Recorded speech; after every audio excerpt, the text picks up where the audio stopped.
నుంచి పుట్టారు కాబట్టి లక్ష్మీదేవి తల్లి. ఆవిడక్కడ పెద్ద ఆసనం మీద కూర్చుని ఉంటే ఆ పుర్రె పట్టుకుని పేరు చదువుతాట. అమ్మ, ఈ పుర్రె గత జన్మలో ఫలానా వారిది, ఈ జన్మలో మళ్ళీ దీన్ని పంపిస్తున్నాను, పుడుతోంది, దీనికి ఎంత ఐశ్వర్యం ఇమ్మంటావు అని అడుగుతాట. గత జన్మలో ఏం చేశాడు అని అడుగుతుందట అమ్మవారు. కబుర్లు చెప్పిన వాడికి కాదు అమ్మవారు ఇచ్చేది, ఇలా పెట్టినవాడు ఎవరున్నాడో వాణ్ణి చూస్తుందట అమ్మవారు.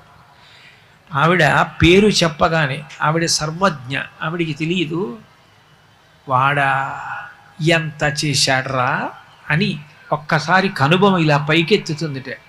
నేను వాడికి ఇచ్చాను, వాడు సమాజానికి అంత పెట్టాడు, ఎంతమంది అన్నం తిన్నారో, ఎంతమంది చదువుకున్నారో, ఎంతమందిని వృద్ధిలోకి తీసుకొచ్చాడో, అంతమంది వృద్ధిలోకి వస్తే తాను ఆనందపడిపోయాడు రా, వాడికి మళ్ళీ రెట్టింపి అంటుందట.